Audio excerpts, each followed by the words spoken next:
Hello दोस्तों। आज मैं आपको हिस्ट्री से रिलेटेड 5 ऐसे टॉपिक्स बताने वाला हूँ जो एग्ज़ाम पर्सपेक्टिव से काफ़ी इंपॉर्टेंट है और मैं इजीली वे में इसको समझाऊंगा। वीडियो के साथ बने रहें। ऐसी कोई क्वेरी हो, कुछ भी हो तो मुझे कमेंट करके बताएं, मैं इसका रिप्लाई ज़रूर करूँगा। So let's start. First of all हमारा पहला टॉपिक जो है वो है क्रिप्स मिशन। क्रिप्स मिशन में हम जब पढ़ना शुरू करते हैं तो एक चीज़ ध्यान में रखें, मैंने पिछले टॉपिक में पिछले वीडियो में बताया था कि किसी टॉपिक को जब हम पढ़ते हैं तो क्या क्या चीज़ें हमें ध्यान में रखनी चाहिए, क्या क्या बातें हैं जो हमें ध्यान में रखने की ज़रूरत है। अबाउट, चैलेंजेस एंड सॉल्यूशन, ये बेसिक चीज़ें हैं, हमें ध्यान में रखनी चाहिए। उस टॉपिक की सिग्निफिकेंस क्या है, उसका हिस्ट्री यानी कि बैकग्राउंड, ये सारी चीज़ें, और क्या एडम चेंजेस या administrative changes, political changes impact इससे पड़ने वाले हैं, इकोनॉमिकल इम्पैक्ट्स पड़ने वाले हैं। सो यहाँ से अभी हम प्रेजेंटली शुरू कर रहे हैं क्रिप्स मिशन। क्रिप्स मिशन जब पढ़ना शुरू करते हैं तो फर्स्ट ऑफ ऑल हमें याद ध्यान में रखना चाहिए, क्रिप्स नाम अगर याद का नाम काफ़ी है, बोल सकते हैं ना, तो स्टेफोर्ड क्रिप्स आता है सबसे पहले नाम के सामने। क्या लेकर आया था, क्या प्लान थे इसके, और एक नाम जुड़ता है इससे, मैंने बताया था ना, locations and persons in news, topic से जुड़ा हुआ स्टेक होल्डर, कौन कौन लोग हैं, इंस्टीट्यूशन है, ऑर्गेनाइजेशन है, पर्सन है, उसको याद रखना।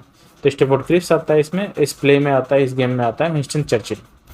मार्च 1942 में क्रिप्स मिशन इंडिया आया था। कारण इनका था सेल्फ गवर्नमेंट की पॉलिसी लेकर आया था इंडिया में, कि इंडिया में भी सेल्फ गवर्नमेंट हो हमारा।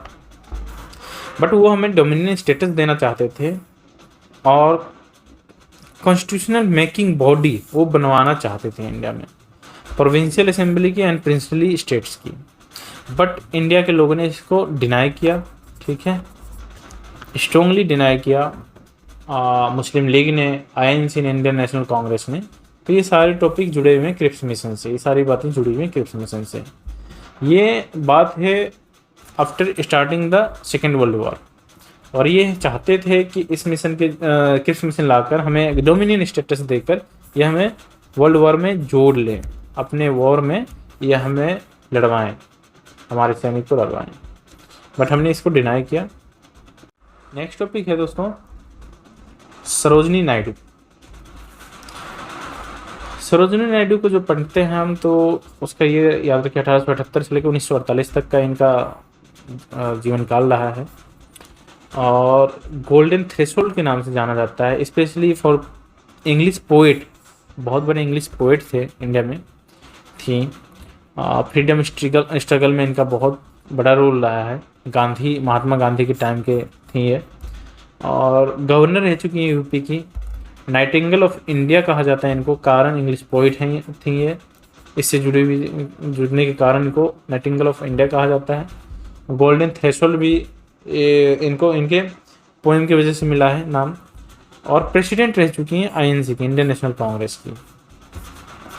तो सरोजिनी नायडू के बारे में इतने फैक्ट्स आपको याद रखने हैं, नाम, लोकेशन, पर्सन्स और उससे जुड़ी हुई चीज़ें। फ्रीडम स्ट्रगल में थी, और इंडिविजुअल इसको गोल्डन थ्रेशोल्ड बोला जाता है। इंडिविजुअल कारण ये है कि इंग्लिश पोइट थी हैं।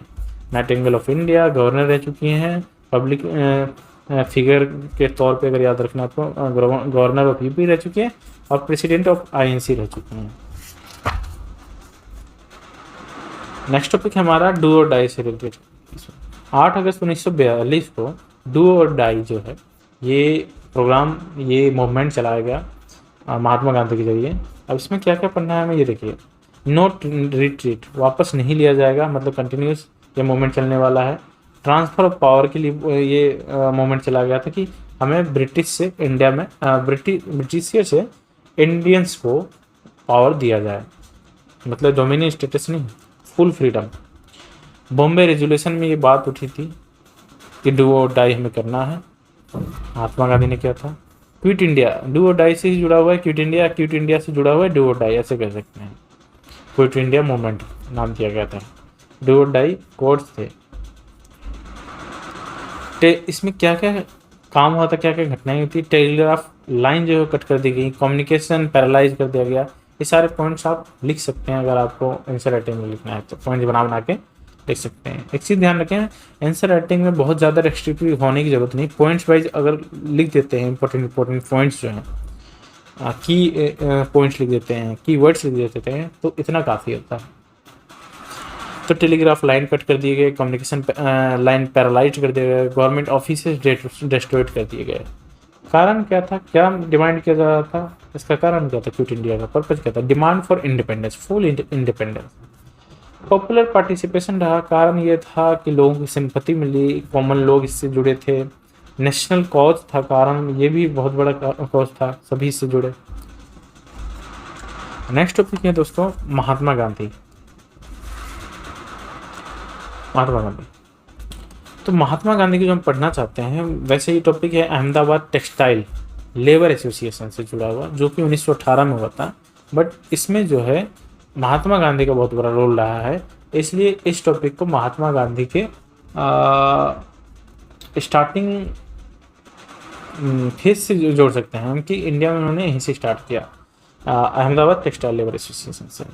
इसी एसोसिएशन से जुड़ी हुई जो चीज़ें हैं, महात्मा गांधी से जुड़ा हुआ, एमजी गांधी, महात्मा जो ग्रेट सोल है, इसी इवेंट के बाद इनको ये नाम मिला, 1918 की बात है। यहाँ से स्टार्टिंग में फेज देखेंगे।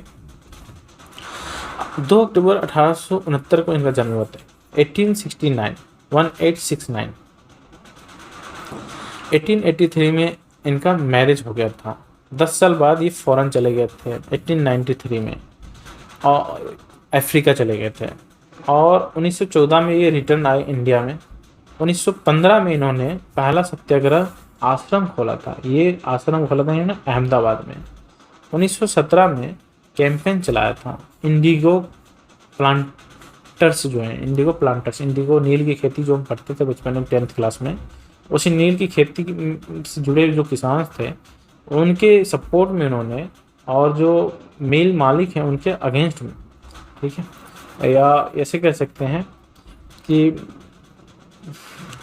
टैक्सेशंस के अगेंस्ट में इन्होंने ये कैंपेन चलाया था। चंपारण जो कि बिहार में है, वहाँ के किसानों के लिए इन्होंने ये आंदोलन चलाया था। 1918 में फास्ट किया था, पहला उनका फास्टिंग थी इंडिया में, लीड स्ट्राइकिंग, जो अहमदाबाद टेक्सटाइल लेबर्स हैं उनके सपोर्ट में और मिल मालिक के अगेंस्ट में जो है इंसेंटिव्स बढ़ाने की कुछ बात थी। तो ये सारी चीज़ें हैं, इसी के लिए अहमदाबाद टेक्सटाइल लेबर एसोसिएशन को इम्पोर्टेंट माना जाता है कि यही जो सबसे बड़ा इवेंट रहा है। पहला फास्ट किया था इन्होंने, फास्ट स्ट्राइक किया था इंडिया में आने के बाद। 1914 में आए थे, 1914 में, 18 में पहला फास्ट किया था इंडिया में। तो ये सारी चीज़ें टॉपिक है महात्मा गांधी से जुड़ी हुई चीज़ें, और ये मैं शॉर्ट टर्म्स कीवर्ड्स के जरिए बता रहा हूँ। आपको जितना कैप्चर हो सकता है उतना ज़्यादा बेटर है। सो थैंक यू दोस्तों, यहाँ तक अभी तक का जो टॉपिक रहा है ये यहीं तक है। और किसी टॉपिक पे वीडियो बनाना हो तो आप हमें कमेंट करें, वीडियो को लाइक करें, चैनल सब्सक्राइब करें। Thank you so much.